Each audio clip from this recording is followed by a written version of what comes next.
ಎಸ್ಐಆರ್ಗೆ ಹೊಟ್ಟಿದ್ದಂತ village ಅಕೌಂಟೆಂಟ್ಗೆ ಅಪಘಾತ ಆಗಿದೆ. ಸ್ಥಿತಿ ಚಿಂತಾಜನಕವಾಗಿದೆ.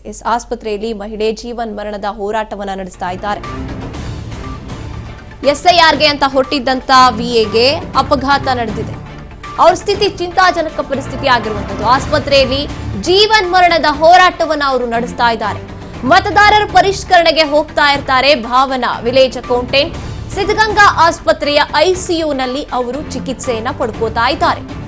ಆಸ್ಪತ್ರೆ ಬಳಿ ಗ್ರಾಮ ಲೆಕ್ಕಾಧಿಕಾರಿಗಳೆಲ್ಲರೂ ಕೂಡ ಜಮಾಯಿಸಿದ್ದಾರೆ. ತ್ವರಿತವಾಗಿ ಎಸ್ಐಆರ್ನ ಮುಗಿಸ್ಬಿಡಿ ಅಂತ ಒತ್ತಡ ಹೇರಲಾಗ್ತಾ ಇದೆ. ಅಧಿಕಾರಿಗಳ ವಿರುದ್ಧ ಕಿಡಿಕಾರ್ತಾ ಇದ್ದಾರೆ. ಸ್ಥಳಕ್ಕೆ ಜಿಲ್ಲಾಧಿಕಾರಿ ಶುಭಾ ಕಲ್ಯಾಣ್ ಭೇಟಿ ನೀಡಿ ಅಹವಾಲನ್ನ ಸ್ವೀಕರಿಸಿದ್ದಾರೆ.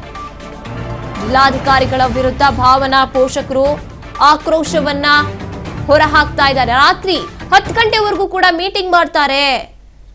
ಈ ಎಸ್ಐಆರ್ ಏನಿದೆ ಇದು ತಂದಿರ್ತಿರುವಂತಹ ಇದು ನಿಜಕ್ಕೂ ಭಾವನಾ ವಿಲೇಜ್ ಅಕೌಂಟೆಂಟ್ ಎಸ್ಐಆರ್ ಪ್ರಕ್ರಿಯೆಗೆ ಅಂತ ಹೋಗುವಂತ ಸಂದರ್ಭದಲ್ಲಿ ಈ ರೀತಿಯಾಗಿ ಚಿಂತಾಜನಕ ಸ್ಥಿತಿಗೆ ಅವರು ತಲುಪಿರುವಂಥದ್ದು. ಅವ್ರ ಪೋಷಕರು ಅವರ ಆಕ್ರಂದನ ಮುಗಿಲು ಮುಟ್ಟಿದೆ.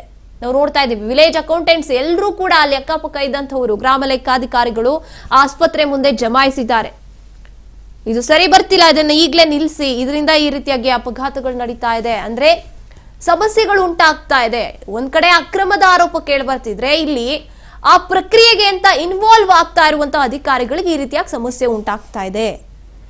ಮತದಾರರ ಪರಿಷ್ಕರಣೆಗೆ ಅಂತ ಹೋಗ್ತಾ ಇದ್ದಂತ ಸಂದರ್ಭದಲ್ಲಿ ಸಿದ್ಧಗಂಗಾ ಆಸ್ಪತ್ರೆಯ ಐಸಿಯುನಲ್ಲಿ ಅವರು ಚಿಕಿತ್ಸೆಯನ್ನ ಪಡ್ಕೊಳ್ತಾ ಇದ್ದಾರೆ. ತುಮಕೂರಿನ ಸಿದ್ಧಗಂಗಾ ಆಸ್ಪತ್ರೆಯಲ್ಲಿ ಆಸ್ಪತ್ರೆಗೆ ಜಮಾಯಿಸಿದ್ದಾರೆ. ಅಲ್ಲಿ ಗ್ರಾಮಸ್ಥರಾಗಿರಬಹುದು, ಜೊತೆಗೆ ಪೋಷಕರು, ಭಾವನಾ ಪೋಷಕರು, ವಿಲೇಜ್ ಅಕೌಂಟೆಂಟ್ಸ್ ಎಲ್ಲರೂ ಕೂಡ ಆಕ್ರೋಶವನ್ನು ಹೊರಹಾಕ್ತಾ ಇದ್ದಾರೆ ಜಿಲ್ಲಾಧಿಕಾರಿಗಳ ವಿರುದ್ಧ. ಶುಭಾ ಕಲ್ಯಾಣ್ ಜಿಲ್ಲಾಧಿಕಾರಿಗಳು ಅವರು ಕೂಡ ಅಲ್ಲಿ ಭೇಟಿ ನೀಡಿದ್ದಾರೆ ಏನಾಯ್ತು ಅಂತ ಪರಿಶೀಲನೆ ಮಾಡೋದಕ್ಕೆ. ಆ ಸಂದರ್ಭದಲ್ಲಿ ಅವ್ರ ಮೇಲೆ ಆಕ್ರೋಶಗೊಳ್ತಾ ಇರುವಂತದ್ದು ಭಾವನಾ ಪೋಷಕರು.